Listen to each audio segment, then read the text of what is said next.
abaturage b'umurenge wa Gacaca mwiriweho. Natwe abanyeshuri baturutse ku kigo cya GS Karama twabateguriye umukino uvuga ku butwari bw'abanyeshuri bo mu Binyange. Mukurikire umukino.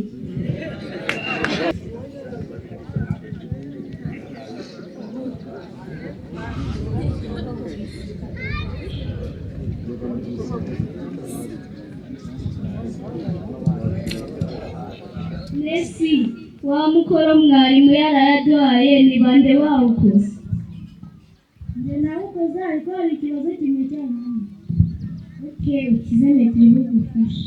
None se ya teste twakoze ejo bundi niba uzayitsinda? Twakuwize abikomeye ariko kuwize anabona zayiko. Tuziko nk'abanyeshuri tugeze ahangaha tugomba kwiga kuko tugeze aho rukomeye turi kwitegura gukora ikizamini cya leta. None se mfite igitekerezo. Mwese inama cyangwa barimo bazana mu kigo nk'abanyeshuri bagenzi banjye muri kubona kwiga.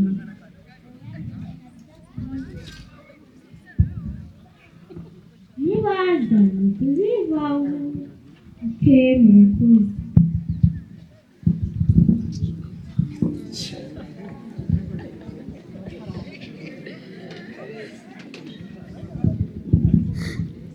Banyeshuri mwiriweho? Yego. Aje duheruka kwiga.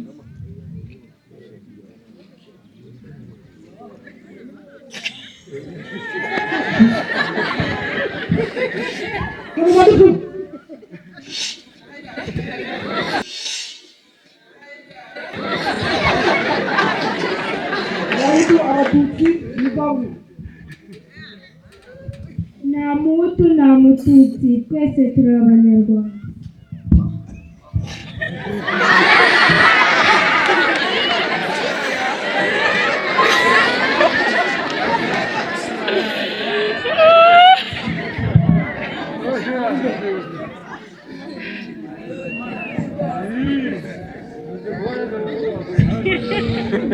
Barabarokotse mbona n'ingagi barabagane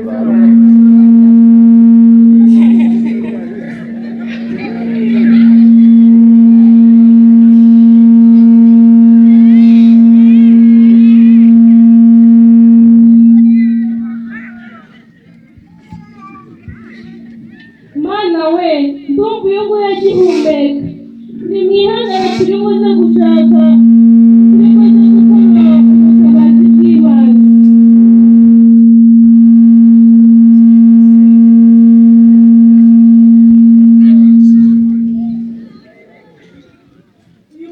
twabateguriye twashakaga kubera ku gutwara abana b'Inyange bagize bishyize hamwe bagahuza umutima. Murakoze. Ubutwari ni indangagaciro yo gukunda igihugu cyacu. Niwo mucyo tubonamo imbaraga. Buri munyarwanda arangwa n'ubutwari n'ikinyabupfura cya Kinyarwanda.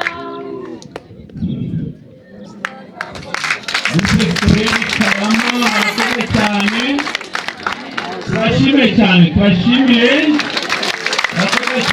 uramutima dukiniye